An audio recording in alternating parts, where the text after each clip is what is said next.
말씀 같이 보겠습니다. 요한복음 2장 23절부터 25절입니다. 요한복음 2장 23절로 25절 말씀입니다. 다 찾으셨으면 한 목소리로 23절부터 읽습니다. 시작.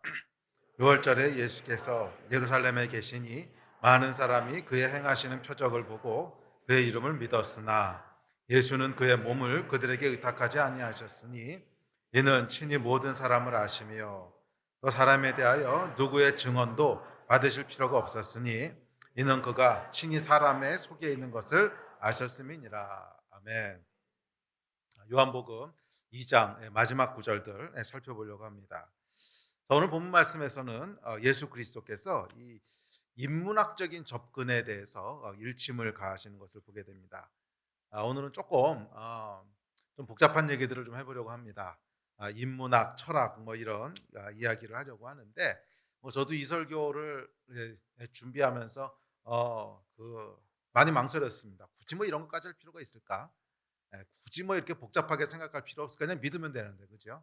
아주 단순하게 믿으면 되는데 이렇게 복잡하게 철학적이고 인문학적이고 하는 것까지 살펴볼 필요가 있을까 그래서 고민을 많이 하다가 그래도 나온 김에 한 번은 짚고 넘어가는 게 좋겠다라는 생각을 하게 됐습니다. 한 번은 짚고 넘어가는 게 좋은 게 사실은 우리가 뭐 깊게 생각하든 깊게 생각하지 않든 우리 안에는 이미 어떤 무언가를 인식하고 결정하고 판단하고 하는 이 틀들이 있거든요.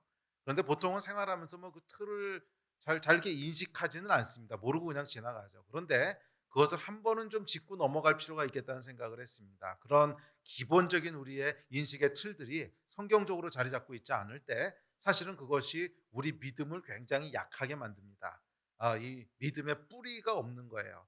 그래서 이 조금만 바람이 불면 이리 흔들리고 저리 흔들리고 이렇게 의심했다 저렇게 의심했다 흔들리는데 사실은 왜 그런지도 잘 몰라요. 내가 왜 그런지도 잘 모르는데 사실 우리 안에 깊은 곳을 들여다보면 기본적인 어떤 전제들에 있어서 성경적이지 않은 것들이 우리 안에 뿌리 내리고 있는 경우들이 참 많습니다. 그래서 오늘은 조금 깊게 우리 안에 있는 것들을 들여다보려고 합니다. 그래서 철학, 인문학 뭐 이런 얘기들을 좀 많이 할 텐데 뭐 제가 이렇게 좋아하는 설교는 아닌 것 같아요. 그럼에도 불구하고 한 번은 좀 짚고 넘어갔으면 좋겠다. 그래서 이 이야기들을 나누려고 합니다. 우리 안에는 내가 세상을 인식하고 판단하고 반응하게 하는 기본적으로 내가 무언가를 받아들이고 생각하고 사고하는 기본적인 틀이 있습니다. 외부의 정보를 받아들이고 판단하고 반응하는 사고의 틀이죠. 그리고 앞서 말씀드렸듯이 많은 경우 우리는 그것이 구체적으로 무엇인지 잘 인식하지 못합니다. 그냥 살아가는 거죠. 살아가는데 실제로 인식하지 못한다고 해서 그것이 우리 삶에 영향을 미치지 않느냐 그런 건 아니에요. 실제로 이런 우리의 가장 깊은 곳에 있는 어떤 기초가 되는 생각들이 기초가 되는 어떤 틀들이 사실은 우리 생활과 믿음에 큰 영향을 미칩니다. 그래서 이 틀이 성경적인 진리에 기반하고 있지 않으면 우리의 믿음이 이렇게 겉돌게 됩니다. 분명히 믿는 것 같은데 뿌리가 잘 내려 있지 않기 때문에 이리 흔들리고 저리 흔들리고 그래서 마치 나사 빠진 그런 것처럼 또는 선풍기가 헛도는 것처럼 열심히 뭔가 돌긴 하는데 잘 안 돌아가요. 이런 것을 느끼게 됩니다. 그래서 오늘은 우리의 믿음의 기초, 인식의 기초가 되는 기독교 인식론에 대해서 좀 깊게 살펴보면서 저와 여러분 안에 성경적으로 모든 것들을 인식하고 성경적으로 모든 것들을 바라보는 이런 기초 그리고 뿌리가 튼튼해지는 시간이 되기를 기대하고 축복합니다. 요즘 인문학이 인기지요. 고전 읽기라고 하는 게 한동안에 굉장한 인기를 끌었고 또 요즘은 엔지니어들에게도 인문학적인 소양을 요구하기 시작합니다. 근데 이거 보니까 엔지니어 수준이 아니고요. 요즘은 인공지능 AI도 인문학적인 소양이 있어야 된다고 하는 말이 나올 정도로 인문학이 인기입니다. 인문학이라고 하는 것은 영어로 휴머니티스인데 말 그대로 인간에 대한 특별히 인간의 정신 세계에 대한 연구고 학문입니다.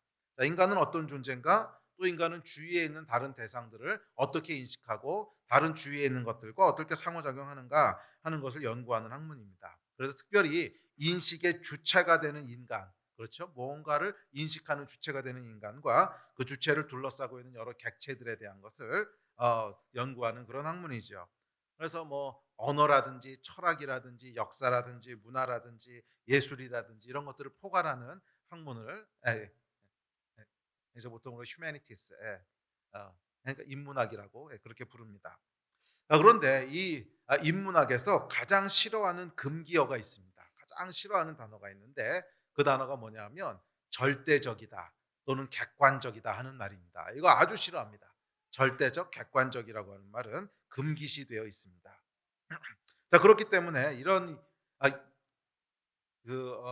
현대 사조가 인문학이 인기를 끌기 시작하면서 크리스천들에게는 우리가 믿고 있는 진리의 절대성 또는 객관성을 이렇게 증명하고 입증해야만 하는 새로운 도전들을 맞이하게 됩니다. 우리 스스로에게도 그렇고 다른 사람들에게도 그렇고 절대적이다, 객관적이다 하는 말을 금기시하는 인문학의 도전들이 들어닥치기 시작하니까 우리도 그런 것들에 대해서 설명을 해야만 하는 그런 새로운 과제, 새로운 도전들을 안게 됐습니다. 스스로에게도 그렇고 또 주변에 있는 사람들에게도 그렇고 우리가 믿는 하나님이 절대적인 하나님이시고 우리가 믿는 하나님이 객관적으로 존재하는 하나님이시라고 하는 것을 어떻게 스스로에게 설명할 것이고 어떻게 사람들에게 전하고 나타날 것인가 하는 새로운 도전에 직면하게 됩니다. 자, 이렇게 인문학에서 절대성 또는 객관성이라고 하는 것을 싫어하는 이유가 있습니다. 그것은 인문학의 기초를 이루고 있는 인식론에 큰 전제가 있기 때문인데 그 전제는 뭐냐면 사람은 자기가 인식하는 것만 알 수 있다라고 하는 거예요. 사람은 자기가 인식하는 것만 알 수 있다는 거예요. 자, 우리가 알 수 있는 것은 인식되어서 내 안에 경험되어지고 이해되어진 일종의 밖에 있는 여러 사물과 환경들의 이미지뿐이지 나를 벗어나서 객관적으로 존재하고 객관적으로 있는 뭐 그런 것들에 대해서는 알 수 없다는 거예요. 그게 이제 커다란 전제입니다. 자, 예를 들어서 제가 오늘 여기 볼펜을 하나 이렇게 들고 나왔는데 이 볼펜이 보이시죠? 이 볼펜이 정말로 존재하는 겁니까? 참 별 이상한 질문이다. 근데 이게 정말로 존재한다고 확신하십니까? 그걸 알 수 없다는 거예요. 우리가 볼펜이 있어라고 생각하는 것은 볼펜이라고 하는 것이 내 안에 들어와 있는 인식된 볼펜에 대한 걸 있다고 생각하는 거지. 그렇죠? 그러니까 볼펜이라고 하는 것이 어떤 경로를 통해서도 뭐 시각적인 거, 뭐 촉각적인 것을 통해서 제 뇌에게 어떤 신호를 전달하겠죠. 그러면 그것을 있다라고 생각하는 거지. 이 뇌에 있는 정보를 뛰어넘어서 뭐 뇌라고 하는 것도 실체인지 아닌지 잘 모르죠. 하여간 이런 것을 뛰어넘어서 나하고 독립적으로 인식하는 주체가 없는데 그래도 이게 여기 정말 있는 거냐? 이거는 알 수 있는 방법이 없다는 거예요. 그러니까 어떤 인문학적인 전제는 뭐냐면 모든 인간은 아주 자폐적인 존재라는 거예요. 아주 자폐적인 존재라는 거예요. 그렇죠. 내가 인식하는 것만 알 수 있지 인식과 독립되어서 뭐가 진짜로 있는지 없는지는 알 수 없다는 거예요. 뭐 존재하지 않는다는 건 아닌데 존재하는지 안 하는지 알 수 있는 방법이 없다는 것입니다. 그래서 우리가 인식하는 것은 나라고 하는 거울에 비춰진 이 볼펜의 이미지를 내가 인식하는 것이지 나라고 하는 거울에 비춰진 이미지가 아니라 나하고는 독립적으로 인식하는 사람도 없고 봐주는 사람도 없고 아무도 볼펜에 대해서 관심을 갖고 있지 않은데 그래도 볼펜이 객관적으로 여기 존재하느냐? 그건 아무도 모른다는 거죠. 그건 아무도 모른다는 거죠. 이것이 이제 인식론의 커다란 전제입니다. 독립적이고 객관적으로 존재하는 실체가 정말 있는가? 이건 모른다는 거예요. 자, 다시 한번 볼펜 이야기를 해봅시다. 자, 볼펜이 이렇게 있습니다. 이 볼펜이 어떻게 생겼죠? 길쭉하게 생겼습니다. 그죠? 뭐 당연히 길쭉하게 생겼습니다. 하지만 이것이 길쭉하게 생겼다고 하는 것은 제가 인식하는 볼펜의 모습이지 제가 이렇게 길쭉하다고 생각하는 이 모습을 우리 원근 전도사 똑같이 이 모습 그대로 보고 있는지 이건 아무도 모르죠. 뭐 제가 저 사람이 아니니까. 사람은 어떤 존재라고요? 자폐적인 존재입니다. 그래서 이게 제가 인식하고 있는지 길쭉하게 인식하고 있는지 아니면 사실 원근 전도사는 이걸 보고 있는데 이게 뚱뚱하고 이렇게 납작한 존재로 보고 있는지 모른다는 거예요. 예. 그래도 또 저 사람에게 물어보면 어떻게 생겼어? 그러면 길쭉하게 생겼어. 이렇게 대답하겠죠. 그러니까 길쭉하게 생겼대잖아요. 그러니까 똑같은 거 보고 있는 거예요. 아니 몰라요. 저 사람은 원래 이걸 이렇게 인식하고 있는데 평생 그것을 길쭉하다라고 불러왔는지 모른다는 거예요. 그렇죠? 평생 이렇게 생긴 것을 길쭉하다라고 생각해서 저는 아 이걸 길쭉하다. 아 그렇지 이건 이렇게 생각했으니까 길쭉하지. 근데 저 사람은 이걸 볼 때 저 사람의 뇌에는 어떻게 전달됐냐면 이렇게 전달되는 거예요. 이렇게 넓적하게. 그러는데 그것을 그냥 길쭉하다라고 사람들이 그냥 부르니까 길쭉하다라고 디파인을 해버린 거예요. 그건지 어떻게 하냐는 거예요. 인간은 뭐예요? 자폐적인 존재라는 거예요. 제가 보고 있듯이 똑같은 모습으로 이 볼펜을 보고 있는지 인식하고 있는지는 모른다는 거예요. 아 목사님 그래도 누가 보든지 이거 다 길쭉하다 그러지 이걸 누가 뚱뚱하다 그래요. 예. 아니 여러분 그냥 그 여러분이 요거를 보시는 모양을 어렸을 때부터 그걸 길쭉하다라고 불러. 이렇게 계속 세뇌되어 온 걸 수 있다는 거예요. 뭐 이건 아무도 모른다는 거죠. 자 그래서 인문학이라고 하는 건 골치 아픕니다. 저같이 자연과학한 사람들한테는 이딴 거 왜 하는지 잘 모르겠어요. 그냥 길쭉하면 길쭉한 거지 뭐 이걸 길쭉하든 넓적하든 아 이게 있으니까 있다 그러는 거지 이거 없는 걸 있다 그러겠어요? 이렇게 생각하면 참 쉬운데 근데 약간 사람들은 이렇게 복잡하게 생각합니다. 그러니까 이게 뭐냐 하면 결국 인문학의 어떤 시작점이 되는 겁니다. 그래서 자 이런 인문학적인 인식론에 이르게 되면 객관적인 객체라는 건 사라지고 나에게 인식되어지는 객체, 주관적 인식만 남게 됩니다. 자 극단적인 예가 우리가 옛날에 있던 그 영화 중에 그 매트릭스라는 영화가 있었죠. 그 영화 보면 그게 이거에 대한 걸 아주 잘 이제 보여주고 있는 영화인데 뭐 실제로 거기 보면은 뭐 사람이 살아가는 세상이 아니고 가상현실 속을 살아가는 거잖아요. 근데 실제 사람은 누워 있는데 그게 실제인지 저게 실제인지 모르겠지만 하여간 누워 있는데 그 뇌에다 뭐 이렇게 꽂아 놓고서 뇌에다가 정보를 막 이렇게 줘 가지고서 마치 살아가는 것처럼 느끼도록 하는 거죠. 그래서 이 사람은 그냥 살아가면서 거기 보면 그런 장면이 나와요. 이렇게 뭐 스테이크가 있는데 아주 고급 스테이크 한 조각을 착 썰어 가지고서 이게 레어예요, 레어. 피가 뚝뚝 떨어지는 고기 한 조각을 탁 먹어서 이 맛이지. 그런 장면이 나오는데 실제로 고기는 거기 없는 거거든요.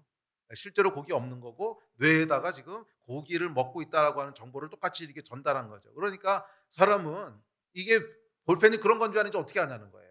그러니까 이게 진짜로 나하고 독립적으로 객관적으로 존재하는 건지 아니면 내 뇌에만 그런 식으로 전달되고 인식되는 어떤 신호가 들어오는 건지 사실 알 수 없다는 거죠. 그래서 인식론의 대전제는 뭐예요? 사람은 내가 인식한 것만 인식할 수 있다. 내가 인식한 것만 알 수 있다. 나하고 독립적으로 존재하는 거에 대해서는 있는지 없는지 뭐 하는지 잘 모른다. 그러니까 모른다는 거 하는 거면 그거는 인문학의 연구 대상이 아니다는 거예요. 그러니까 인문학의 연구 대상은 뭐냐면 나예요, 나. 인식하는 주체. 나에 대한 것을 연구하는 것이지 나를 넘어서서 그냥 객관적으로 뭐 그러니까 그런 건 자연과학의 대상이지. 그러니까 인문학의 대상은 아니라는 거죠. 그래서 매트릭스처럼 이게 정말로 존재하는 건지 아니면 내가 존재한다라고 그냥 내 뇌에서 그런 정보들을 생성하고 있는 건지 뭐 그거는 알 수 있는 방법이 없습니다. 자 이런 면에서 자연과학이 객관적인 객체에 대한 연구라면 인문학은 인식하는 주체 즉 나에 대한 관찰과 연구입니다. 뭐 여기까지는 오케이입니다. 자 이렇게 깊게 우리를 들여다보게 되면 뭐 도움이 되는 것이 많이 있습니다. 사람에 대한 이해에도 도움이 되고 또 우리의 영적인 생활에도 뭐 실질적으로 도움을 줄 수 있습니다. 그런데 문제가 뭐냐면 이것이 우리의 신앙까지도 주관적인 진리로 만들어 버리려고 하는 거예요. 우리의 믿음까지도 다 주관적인 경험으로 만들어 버리려고 하는 것입니다. 자, 대표적인 표현 중에 하나가 뭐냐면 신학은 인간학이다라는 말입니다. 제가 대학교 때 이 말을 듣고는 얼마나 충격을 받았는지 몰라요. 제가 예수를 믿고 나서는 저도 이제 궁금한 게 많았던 사람이기 때문에 하여간 뭐 이것저것 많이 찾아보고 연구했습니다. 신학이 너무 재밌어서 뭐 신학에 대한 것도 이렇게 책도 찾아보고 뭐 읽어보고 연구하고 했는데 어느 날 딱 보니까 신학은 인간학이다라고 하는 말이 쿵 떨어지는데 얼마나 충격이었는지 몰라요. 제가 알고 싶었던 것은 인간이 아니고 하나님이었거든요. 하나님이 어떤 분이신지를 알고 싶어서 열심히 책도 찾아보고 공부도 하고 그랬는데 보니까 그게 결국 하나님에 대해서 안 게 아니고 나에 대해서 아는 거였다는 거예요. 무슨 말입니까? 신이라고 하는 것이 나하고 객관적으로 존재하는지 안 하는지 모른다는 거예요. 우리가 알 수 있는 건 뭐냐면 내 안에 인식되어진 하나님 그것만 알 수 있다는 거예요. 그러니까 이 하나님이 진짜 있는지 없는지 모르겠지만 나라고 하는 거울이 있어요. 그럼 이 거울에 비춰진 것만 내가 알 수 있고 볼 수 있는 거지 그거 밖에 거는 내가 알 수 있는 대상이 아니라는 거예요. 그러니까 결국 내가 하나님이 어떤 분이신가라고 하는 것을 열심히 연구하고 열심히 알아본다고 했는데 실제는 뭐예요? 내 안에 비춰진 하나님에 대한 거니까 인식하는 주체인 나에 대한 연구라는 거죠. 인간은 어떤 존재인가? 예. 그래서 신이라고 하는 것에 반영된, 사실은 신의 이미지가 우리 안에 반영된 그 모습을 우리가 연구하는 것을 통해서 인간이 어떤 존재인지를 알아가는 것이 신학이다. 이 말을 듣고는요, 밥맛이 뚝 떨어졌습니다. 신학은 공부할 필요가 없구나. 이거 뭐 해봐야 결국엔 뭐 사람에 대한 연구를 하는 건데, 사람 연구해봐야 뻔하지 뭐 죄인이라는 거 말고 더 나오겠어요. 음. 자, 어쨌든 간에 이런 것이 이제 인문학의 어떤 기초를 이루고 있는 커다란 전제입니다. 자, 이런 사조 속에서 또 다른 위험이 등장하게 되는데, 그것은 신학입니다. 신학. 신정통주의라고 하는 이제 신학이 등장하게 됩니다. 근데 이 신정통주의 신학이라고 하는 것이 뭔지를 이해하려면 조금 신학의 역사를 알 필요가 있는데, 사실은 이 전통적인 믿음에 도전을 가하기 시작하는 게 이제 계몽주의, 계몽주의, 이성에 대한 것들이 발달하면서 이제 18세기, 19세기, 20세기 초로 넘어오면서 이 신앙에 대한 이제 회의들을 하기 시작합니다. 이게 유럽에서 주로 시작하는데, 특별히 이제 독일에서부터 시작하는데, 무슨 볼트만이니 이런 사람들이 나타나서 역사의 예수니 비신화와니 뭐 이런 얘기들을 이제 하기 시작합니다. 무슨 말이냐면, 이게 성경이라고 하는 것이 그냥 문자 그대로 사실이 아니라는 거예요. 이게 사람이 쓴 글이고, 이것은 역사를 기록한 책이 아니라 신앙을 고백한 책이다. 그래서 이 안에 신앙을 고백한 것과 역사적인 팩트는 구분을 해내야 된다. 그래서 신화화시킨 그런 신앙 고백에 대한 것들은 다 제거하고, 실제로 무슨 일이 있었는지에 대한 역사의 예수를 우리가 다시 뭐 재건해야 된다. 뭐 이런 식으로 약간 접근하는 신학입니다. 그래서 뭐 Q문선이 L문선이, 그래서 성경을 이제 막 난도질하기 시작합니다. 자, 이것이 이제 19세기, 20세기 초까지 유럽을 휩쓸었던 자유주의 신학이라고 하는 사조입니다. 그래서 이 자유주의 신학 때문에 그 부흥했던 유럽 교회가 이제 급락을 하게 되죠. 급락을 하면서 지금의 이제 처지에 이르게 되는데, 자, 이런 자유주의 신학의 그 도전이 아주 거세지기 시작하면서 이 전통적인 믿음을 갖고 있던 사람들이 여기에 대한 뭔가 대응이 이제 필요하게 됐습니다. 그러면서 등장한 것이 이제 신정통주의라고 하는 사조입니다. 이것이 이제 이것을 했던 가장 유명한 사람이 20세기 최고의 신학자 또는 철학자라고 부르는 칼 바르트 같은 사람인데, 하여간 이 사람이 이제 거기에 대한 대응을 하기 시작하면서 어떤 이야기를 하기 시작하냐면, 실제인지 아닌지는 중요하지 않다. 그것이 나에게 어떤 의미가 있는지 중요하다. 아주 쉽게 얘기하면 요거예요. 그것이 진짜인지 아닌지 하는 것은 뭐 그건 중요한 게 아니다. 뭐 진짜인지 아닌지 확인할 수 있는 방법도 없고, 그렇죠. 나에게 인식된 것만 확인할 수 있지 뭐 객관적으로 뭐가 있는지 아닌지는 어차피 확인할 수도 없고 연구 대상도 아니고, 그러니까 그건 중요하지 않고, 진짜 중요한 건 뭐냐? 그게 나한테 어떤 의미가 있는지가 중요하다. 예를 들면, 예수가 정말 부활했습니까? 그러면 이제 신정통주의에서는 뭐라고 얘기하냐면, 예수가 역사적으로 부활했는지 안 했는지는 중요하지 않다. 그것은 확인할 방법도 없다. 그러나 부활이라고 하는 것을 내가 믿었을 때 그것이 어떤 의미를 나에게 주는가, 뭐 소망을 주고 희망을 주고 힘을 주고, 그러면 오케이, 그게 중요한 거다. 그래서 부활의 사실이 아니라 부활의 의미, 부활의 믿음이 중요한 거다. 부활 신앙이 중요한 거다. 뭐 이런 식으로 얘기하는 겁니다. 뭐 성경이 진짜 뭐 진리냐 아니냐, 뭐 그 안에 오류가 있느냐 없느냐, 그건 중요하지 않다. 그것을 진짜라고 믿었을 때 너에게 어떤 유익이 있느냐, 그게 중요한 거다. 그게 이제 신정통주의의 그런 뭐 접근입니다. 그래서 뭐 진짜인지 아닌지는 별로 중요하지 않다는 거예요. 논쟁의 포인트가 아니라는 거예요. 그게 나에게, 그것을 인식하는 나에게 어떤 영향이 있는가, 어떤 의미가 있는가. 그러니까 그게 중요하다는 거죠. 그래서 여기서 더 나가면 우리의 믿음이 진짜인지 아닌지 뭐 그거 물어보는 건 의미 없는 질문이고, 내가 그렇게 믿을 때 어떤 의미가 있느냐, 내가 그렇다고 믿을 때 그것이 나에게 어떤 영향을 주느냐 하는 것이 중요하다라고 얘기합니다.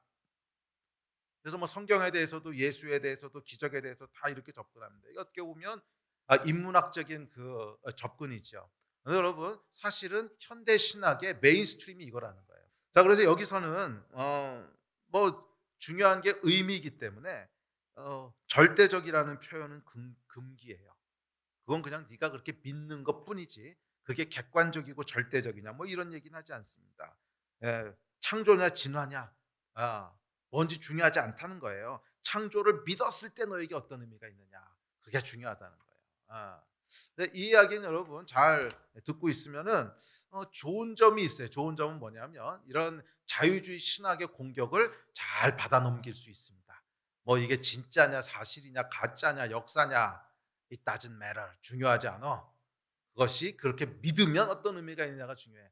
그럼 이제요 논쟁이 안 되는 거죠. 뭐 그래서 그게 뭐 사실이야? 정말 이사야서를 이사야가 썼어? 뭐 이러고 질문하면 그건 중요하지 않아. 이사야가 썼다고 믿으면 너한테 어떤 의미가 있느냐? 그걸 질문해야지. 야, 여러분 이 논쟁할 때는 정말 좋습니다. 그래서 이 신정통주의가 나왔을 때 보수적으로 전통적으로 자유주의에 반대했던 분들은 정말 쌍수를 들고 환영했습니다. 이거 복음이다. 우리가 이겼다.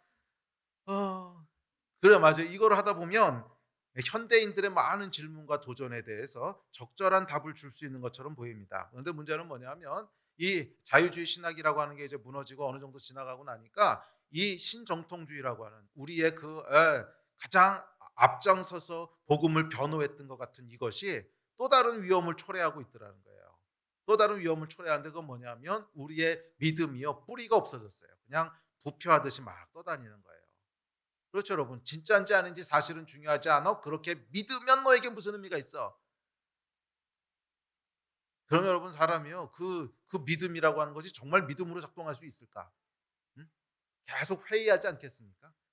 이게 정말일까? 내가 믿고 있는 걸까? 예, 우리의 믿음을 이렇게 표류하게 만들어 버렸습니다. 자, 어쨌거나 이런 사람들 눈에는 객관적 진리를 추구하는 자연과학이나 절대적 진리를 추구하는 보수적인 기독교는 모두 무지개를 잡으려는 허망한 꿈을 꾸는 사람들처럼 보입니다.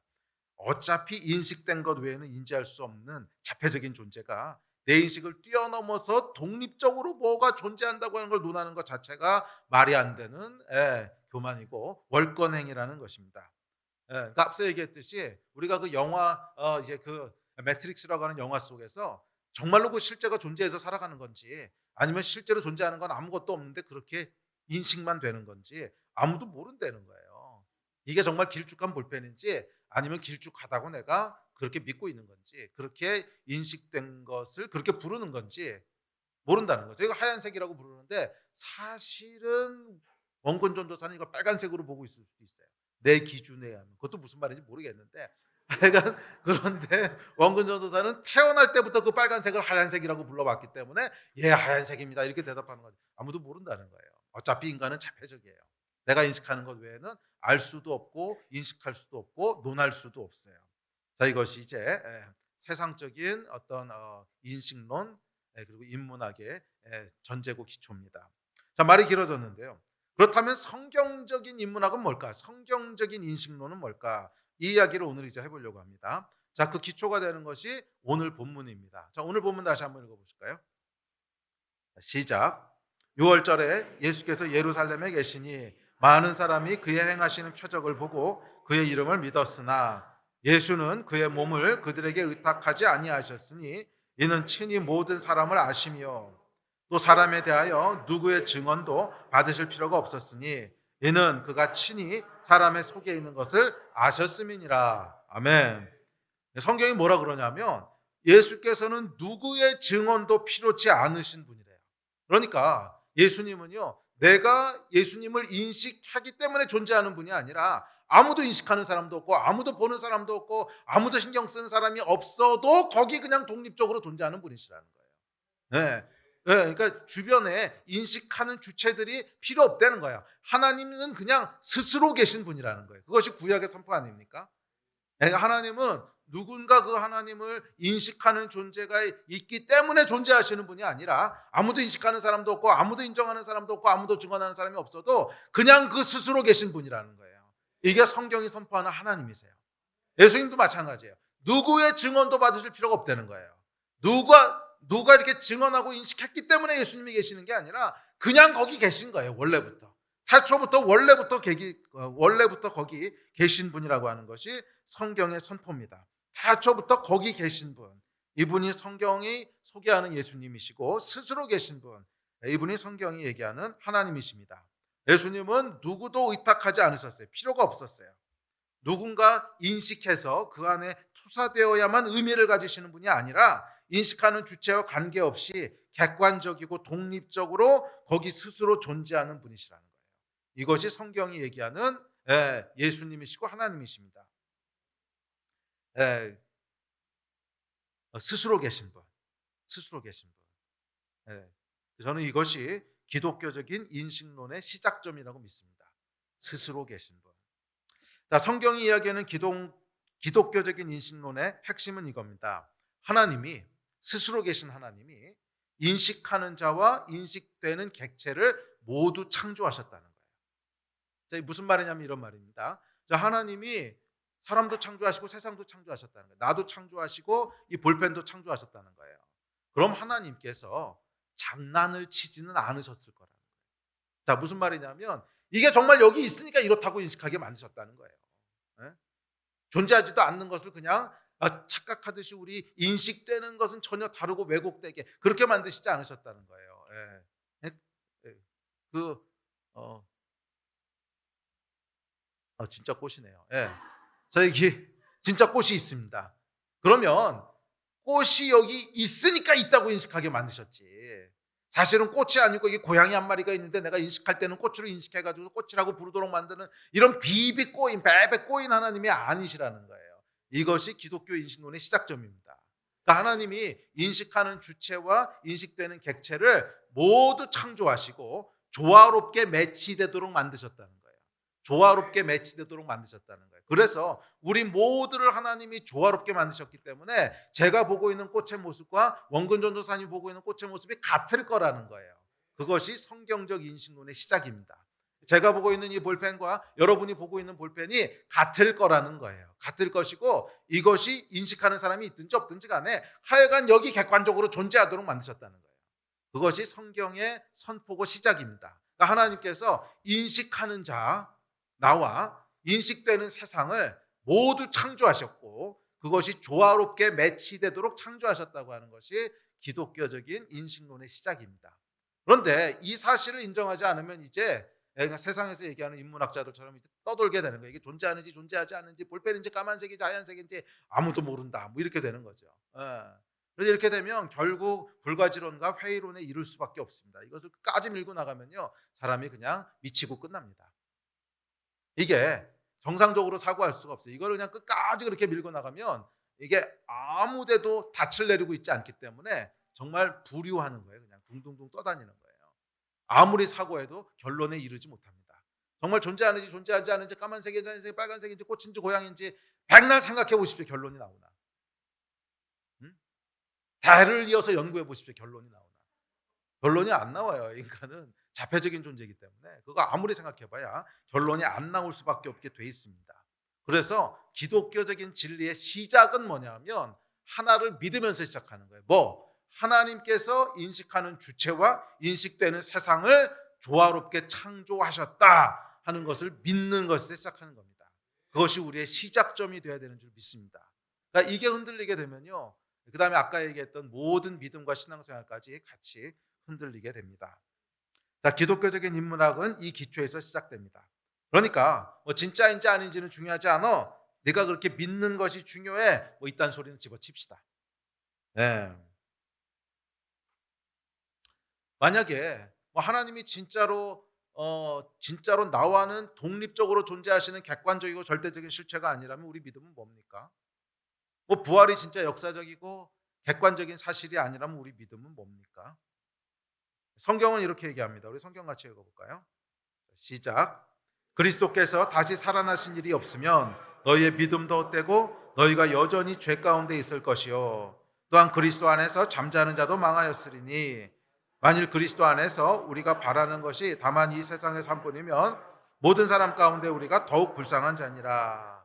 여러분 성경은요 한 번도 부활이 사실인지 아닌지 중요하지 않아. 그것을 믿는 의미가 중요해. 이렇게 얘기한 적이 한 번도 없다는 거예요. 한 번도 없다는 거예요. 오히려 뭐라 그러냐면 오히려 부활이 객관적인 사실이라고 얘기합니다. 그게 사실이 아니면 우리의 믿음도 헛되고 믿음 가운데 살았던 사람들은 다 망한 거고 우리는 세상에서 제일 불쌍한 자라는 거예요. 그것이 성경의 주장입니다. 성경은 우리와 독립적으로 객관적으로 존재하는 실체가 있다는 거예요. 1차적으로 하나님, 그리고 그 하나님이 창조하신 세상, 그것은 불가지론의 그런 게 아니에요. 우리가 인식하는 그대로 존재하는 그 세상이 있다는 것입니다. 그것이 성경의 주제입니다. 그러므로 성경은 여러분 객관적 진리를 강조하지, 그냥 뭐 주관적으로 인식되는 그 내용의 의미 뭐 이딴 소리 하지 않는다는 거예요. 하나님이 인식하는 주체와 인식되는 세상을 매치되도록 조화롭게 창조하셨습니다. 그러면 여러분이 보고 있는 세상은 실제로 존재하는 세상입니다. 꽃이요, 정말 여기 있습니다. 믿습니까? 꽃이 정말 여기 있어요. 어, 그렇죠. 기억하십시오. 하나님은 장난을 치지 않으십니다. 이렇게 뻔한 내용을 왜 이렇게 어렵게 얘기하고 있는지.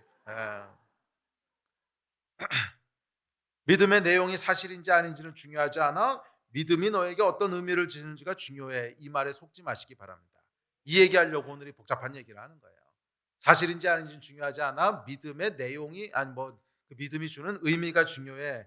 아니요, 여러분. 성경은 그렇게 얘기하고 있지 않다는 거예요. 이 말이 뭐 인문학적으로는 그럴듯하게 들릴지 모르지만 성경의 얘기하고는 달라요. 성경은 의미가 아니라 사실이 중요하다고 얘기합니다. 부활은 정말 역사적인 사실이었고, 부활은 역사적인 사실이었고라는 말 이전에 실제로 존재하는 객체라고 하는 것이 존재하고, 왜? 하나님이 그렇게 만드셨으니까. 그리고 부활은 그 실제로 존재하는 세계 속에서 일어났던 사실이야 라고 얘기하지, 그게 사실인지 아닌지는 우리가 확인할 방법도 없고, 그러니까 중요하지도 않고 그것을 믿을 때 주는 의미가 중요해, 이렇게 얘기하지 않는다는 거예요. 성경은 믿음의 의미가 아니라 믿음의 내용을 강조합니다. 그것은 객관적이고 절대적인 진리라는 것입니다. 아멘. 여기에 여러분의 믿음을 뿌리 내리시기 바랍니다. 이게 뿌리 내려 있지 않으면요, 믿는 것 같은데 흔들려요. 믿는 것 같은데 헷갈려요. 왔다 갔다 하게 됩니다. 자, 24절 25절에서는 이렇게 얘기합니다. 시작. 예수는 그의 몸을 그들에게 의탁하지 아니하셨으니 이는 친히 모든 사람을 아시며 또 사람에 대하여 누구의 증언도 받으실 필요가 없었으니 이는 그가 친히 사람의 속에 있는 것을 아셨음이니라. 예수께서는 누구의 증언도 받으실 필요가 없었어요. 의탁하실 필요가 없었어요. 그러니까 무슨 말이에요? 의탁하는 자와 독립적으로, 그것과 관계없이 그냥 독립적이고 객관적으로 존재하는 분이시라는 것입니다. 우리가 예수를 인식함으로 예수께서 존재하는 것이 아니라는 거예요. 오히려 뭐라 그래요? 예수께서는 친히 그들을 아셨느니라, 인식하셨느니라. 그러니까 사실 성경의 선포는 뭐냐면 우리의 인식 속에 하나님이 있는 것이 아니라 하나님의 인식 속에 우리가 있다는 거예요. 그게 성경의 선포입니다. 그러니까 사실은 인식하는 주체가 우리가 아니고 하나님이시라는 거예요. 하나님이 주체시고 우리는 그 하나님의 인식 속에 있는 존재라는 거예요. 사람의 인식은 사변적이지만 하나님의 인식은 실체적이고 창조적이에요.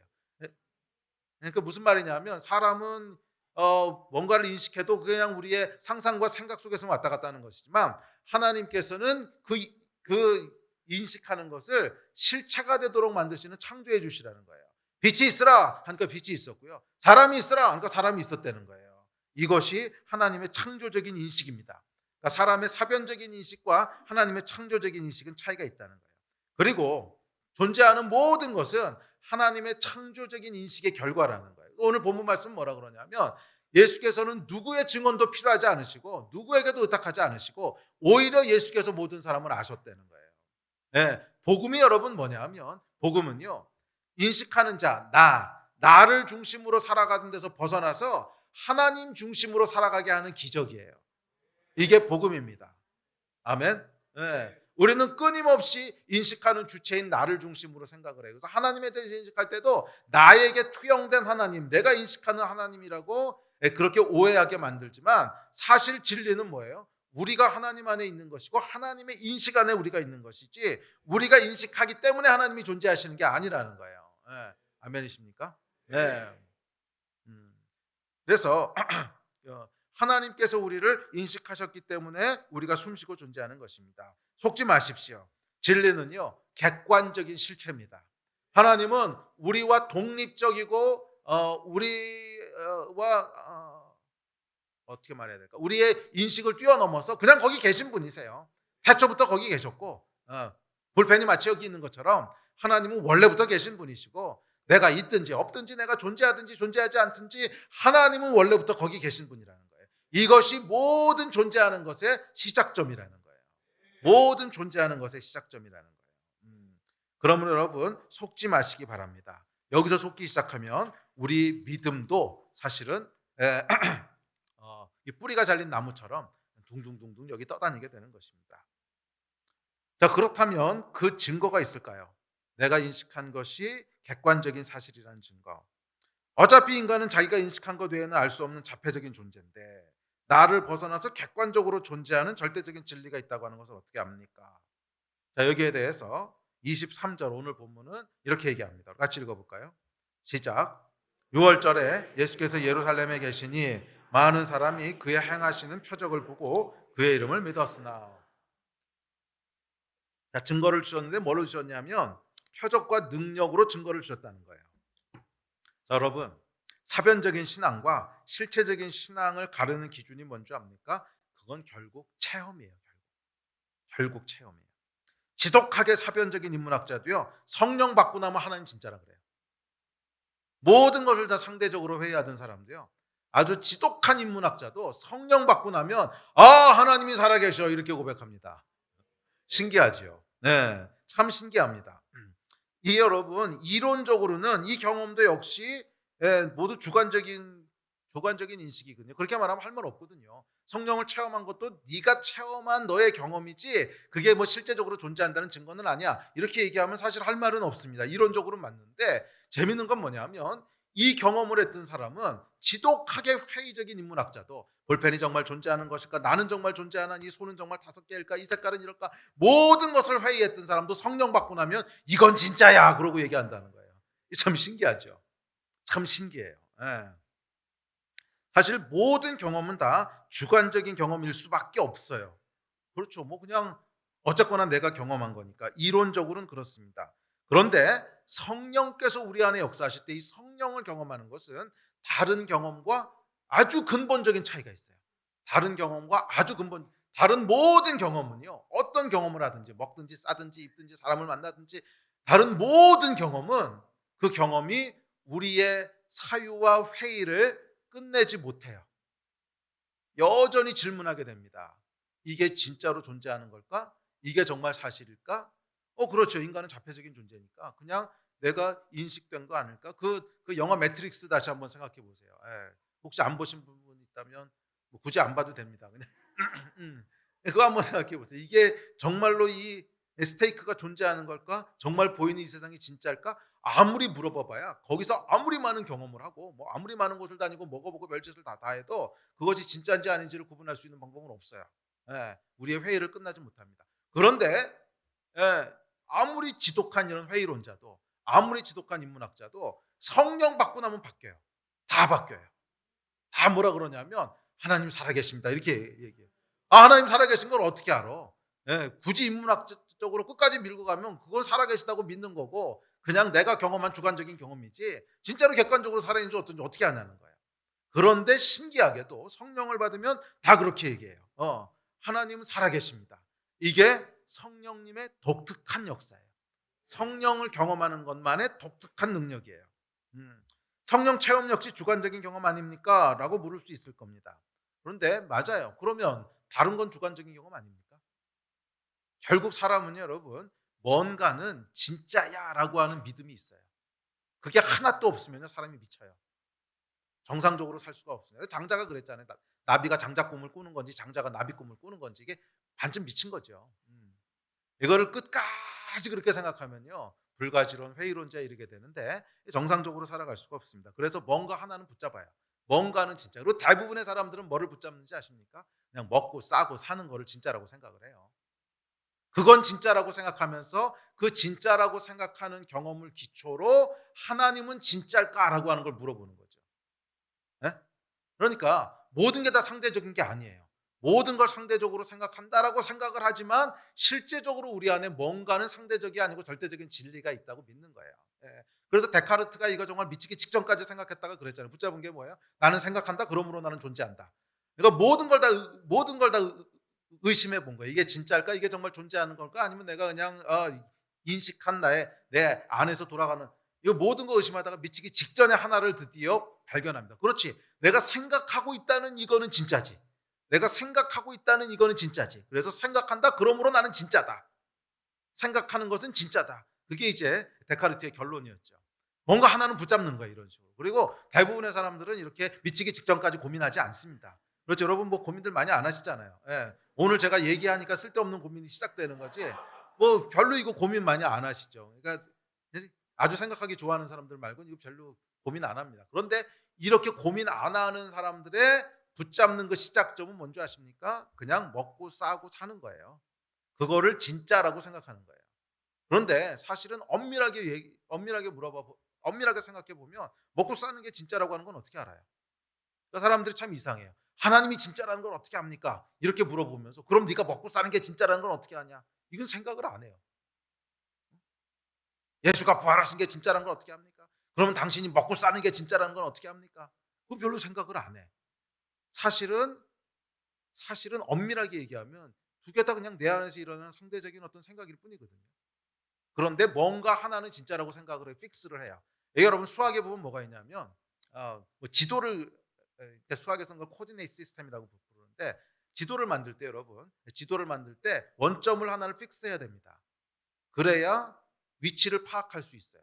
원점이 딱 픽스가 돼야 동쪽으로 50m, 북쪽으로 30m. 요점. 5, 3이라고 하면 좌표가 딱 나오는 거죠. 원점을 픽스 안 하면 아무 좌표도 안 나와요. 그래서 수학에서의 코디네이트 시스템이라고 만들 때는 일단 원점을 하나를 픽스를 합니다. 그런데 뭘로 픽스하는지는 그냥 선택이에요. 그렇죠. 지도 만들 때 서울을 원점으로 픽스할지 뉴욕을 원점으로 픽스할지 그냥 만드는 사람이 임의로 선택하는 거죠. 그런데 뭔가를 선택하고 나면 그다음에 위치가 쫙 나오는 거죠. 좌표들이. 그와 마찬가지로 우리의 인식도 마찬가지예요. 뭔가 하나를 진짜라고 딱 픽스하는 거예요. 그리고 대부분의 사람들은 먹고 사는 거를 그 경험을 진짜라고 픽스합니다. 그리고 진짜 미치기 직전까지 고민했던 이런 데카르트나 이런 사람들은 이제 다른 걸 픽스하죠. 그건 뭐예요? 내가 생각한다. 이거는 진짜야. 그러니까 거기서부터 이제 다른 것들을 좌표를 매겨가는 거죠. 자, 하여간 네. 자, 그렇다면 이제 제가 묻습니다. 여러분은 먹고 사는 그 경험을 여러분 존재의 기초로 삼으시겠습니까? 아니면 창조주의 영이신 성령의 체험을 여러분 존재의 기초로 삼으시겠습니까? 이 선택은 여러분의 몫이에요. 그리고 이 선택에서부터 여러분 존재가 define 됩니다. 나는 그저 먹고 싸다가 소멸되는 존재인지 아니면 하나님의 형상으로 지음받은 영원하고 고귀한 존재인지가 이 선택에서 결정되는 거예요. 그러면 여러분 하나님이 정말 계셔? 예수가 부활한 게 진짜야? 그것을 질문하기 전에 여러분이 인식하는 것이 무엇이 진짜인지부터 한번 물어보십시오. 그 전제와 기초부터 한번 물어보세요. 과연 그것이 진짜인가를 물어본다면 내가 먹고 사는 이건 진짜인가? 그것부터 물어봐야죠. 그것도 진짜라고 하는 근거는 그것을 진짜라고 확신할 수 있는 근거는 아무 데도 없습니다. 결국 사람은요. 뭔가는 믿음으로 시작하는 거예요. 그래서 성경은 끊임없이 믿음에 대한 얘기하잖아요. 뭔가는 믿음으로 시작하는 거예요. 하나를 믿음으로 픽스해야 그 나머지 것들의 좌표가 결정되는 거예요. 아멘이십니까? 그리고 제 존재의 시작점은요. 하나님은 진짜시라는 거예요. 내 안에 역사하시는 성령님은 진짜시라는 거예요. 내가 먹고 마시고 싸는 것보다 하나님이 살아계시다고 하는 것이 저한테는 더 진짜예요.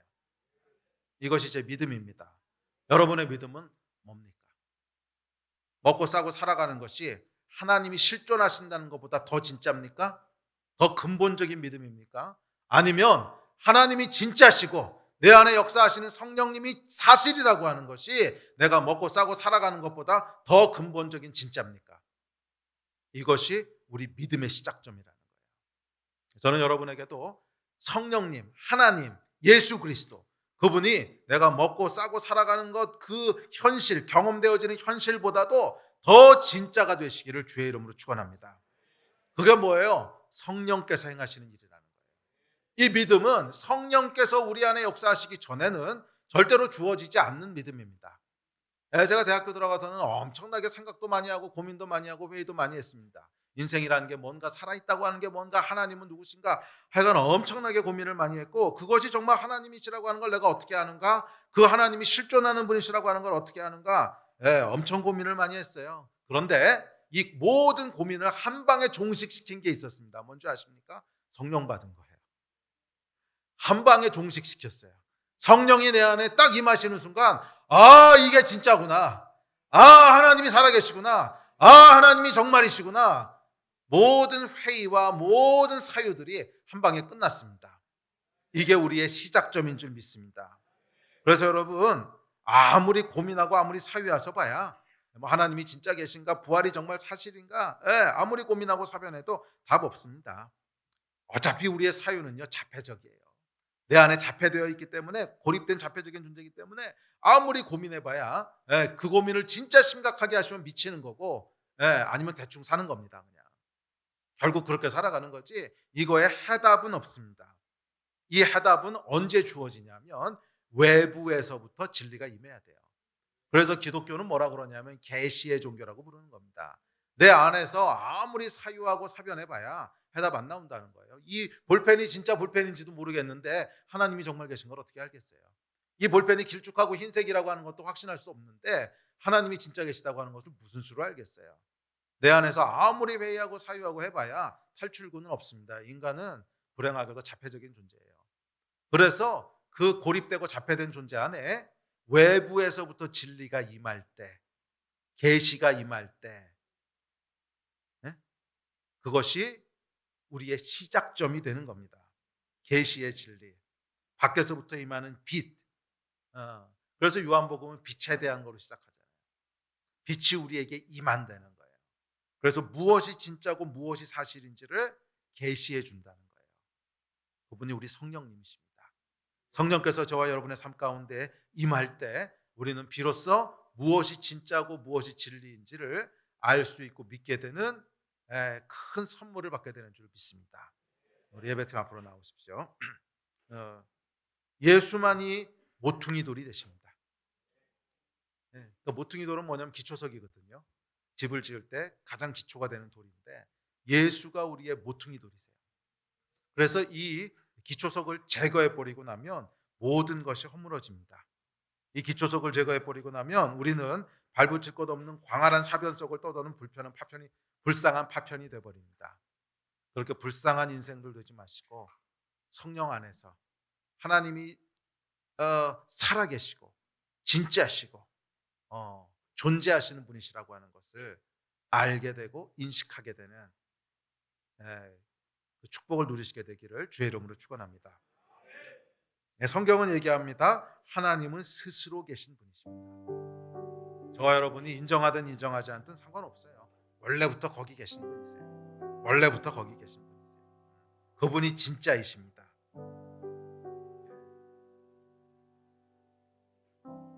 우리 하나님께서는 사람의 인정을 필요치 않으십니다. 세상의 중심은 인식하는 주체인 내가 아니라 하나님이십니다. 복음은 뭐라 그랬습니까? 복음은 나 중심으로 인식하던 것을 벗어나서 하나님 중심으로 인식하게 하는 기적입니다. 와, 이건 정말 기적이에요. 아무리 생각해봐도 사람은 나 이외의 것은 알 수도 없고 인식할 수도 없거든요. 그런데 복음이 우리 안에 들어오는 순간, 성령께서 우리 안에 들어오시는 순간 우리에게는 초월적인 기적이 일어나는데 나라고 하는 것을 뛰어넘어서 하나님 중심으로 세상을 인식하기 시작하는 거예요. 내 인식 안에 하나님이 있는 것이 아니라 하나님의 인식 안에 내가 있다고 하는 것을 처음으로 보기 시작하는 거예요. 그렇게 나 중심의 삶에서 하나님 중심의 삶으로 트랜스폼 되는 기적이 복음인 줄 믿습니다. 이 기적을 여러분 다 경험하셨습니까? 경험하시기 바랍니다. 정말 하나님이 살아계시다고 하는 것을 어떻게 알 수 있습니까? 아니, 그 질문 이전에 내가 보고 있는 이 볼펜이 볼펜이고 이 꽃이 꽃이라고 하는 건 어떻게 알 수 있습니까? 내가 먹고 싸고 살아가는 것이 진짜라고 하는 것을 어떻게 알 수 있습니까? 성령을 받음으로 알 수 있습니다. 이게 성경의 해답이고 제 증언입니다. 제가 성령을 받는 순간 제 안에는 모든 것의 기초가 하나님으로 바뀌었습니다. 제가 지금 보고 있는 것, 말하고 있는 것, 잡고 있는 것, 만지고 있는 것, 실제지요. 그런데 이것이 실제라는 것보다 저에게 더 실제는 뭐냐면 하나님이 거기 계시고 살아계시다는 거예요. 이것이 제 모든 존재의 시작점입니다. 제가 먹고 싸고 살아가는 이 모든 경험들보다 더 진짜는 뭐냐면 하나님이 오늘도 살아계시다는 거예요. 그분이 나를 만드셨다는 거예요. 아멘. 어떻게 할 수 있습니까? 성령께서 제 안에 임하셨을 때, 이 고립되고 불쌍한 자폐적인 존재 가운데 밖에서부터 빛이 임했을 때 그것이 나로 하여금 진리를 알게 했고 나로 하여금 시작하게 했어요. 이것이 우리 존재의 시작인 줄 믿습니다. 혹시 아직도 회의하고 계신 분이 있다면 회의는 그만두십시오. 그거 아무리 해봐야 머리만 복잡하고요. 더 깊게 회의하면 미칩니다. 답도 안 나옵니다. 창조주 앞으로 나가십시오. 여러분을 만드시고 세상을 만드신 분 앞으로 나가서 그분의 도우심을 받으십시오. 그게 유일한 해답입니다. 우리의 교만을 내려놓고 우리의 쓸데없는 고민들을 내려놓고 창조주 앞에 나가 그분의 영을 받음으로 진리가 무엇인지를 알게 되는 그 은혜가 여러분들에게 임하기를 주의 이름으로 축원합니다. 자리에서 나서 기도합시다. 아이고, 이 골치 아프고 복잡한 설교 들으시느라고 수고하셨습니다. 사실은요, 그냥 믿으면 돼요. 아멘.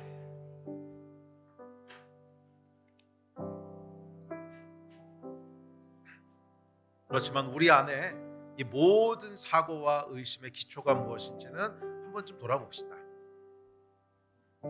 정말 여러분 믿음이 있으십니까?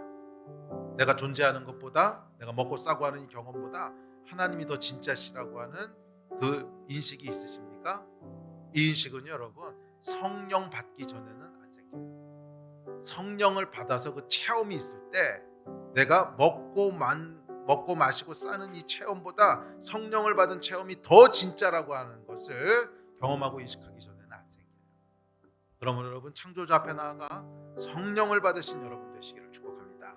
우리 한번 기도합시다. 우리 한번 기도할 때 하나님, 성령님을 간절히 구합니다. 창조주 하나님 내 안에 임하셔서 성령님으로 계시하여 주시고 우리 가운데 하나님이 진짜 살아계시며 진짜 거기 계시며 객관적이고 절대적인 하나님이시라고 하는 것을 믿게 하여 주시고 인식되게 하여 주십시오. 하나님 도와주십시오. 이 마음 가지고 함께 주여 한번 크게 부르짖고 합심해서 기도하시겠습니다. 기도하십시다.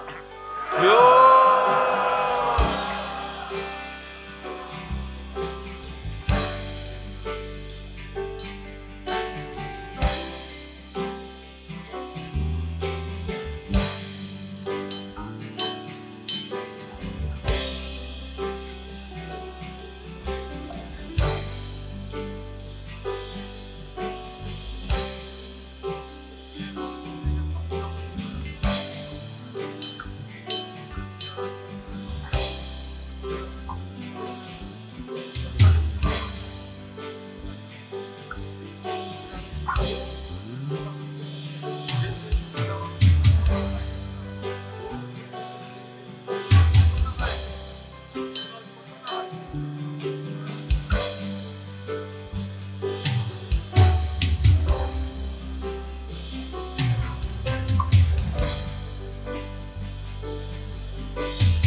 내가 매일 기쁘게 순례의 행함은 주의 팔이 나를 안보함이요.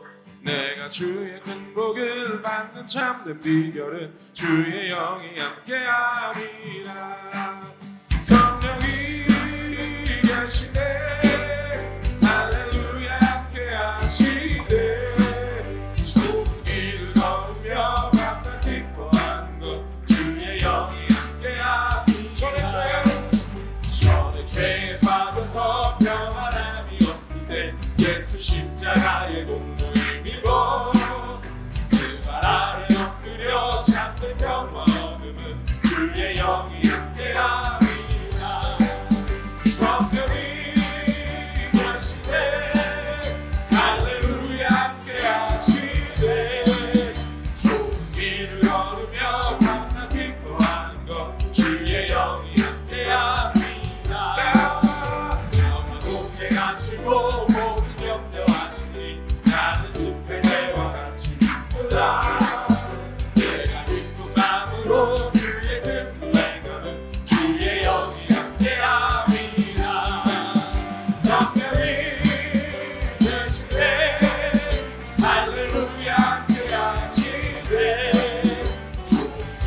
걸으며 만나 기뻐하는 것 주의 영이 함께한 이 세상 모든 욕망과 나의 모든 정욕은 십자가의 힘이 고생하가네 너는 밤이 지나도 그거는 그것으니 주의 영이 함께함이라 성령이 되시네 할렐루야 함께하시네 주님을 걸으며 만나 기뻐하는 것 주의 영이 함께함이라 성령이 되시네 할렐루야 함께하시네 주님을 걸으며 만나 기뻐하는 것 주의 영이 함께함이라. 하나님, 우리가 하나님을 믿습니다. 예수 그리스도를 믿습니다. 성령님을 믿습니다. 주님, 이 믿음 위에 굳게 서게 하여 주십시오. 흔들리지 않게 하여 주십시오. 주님, 내가 먹고 마시고 사는 것보다 우리 하나님이 더 진짜십니다. 우리 성령님이 더 진짜십니다. 하나님이 믿음으로 살아가게 하여 주시고 믿음 위에 하나님이 주시는 많은 복들을 누리며 살아갈 수 있도록 우리 사랑하는 성도님들 다 지켜보아여 주시옵소서. 주님, 거짓에 속지 않게 하여 주시고 믿음이 흔들려 난파되지 않도록 주여 붙잡아 주시고 든든한 믿음의 닻을 내리도록 성령님 도와주시고 또 우리 가운데 함께하여 주시옵소서. 감사합니다. 예수 그리스도의 이름으로 감사하며 기도했습니다. 아멘.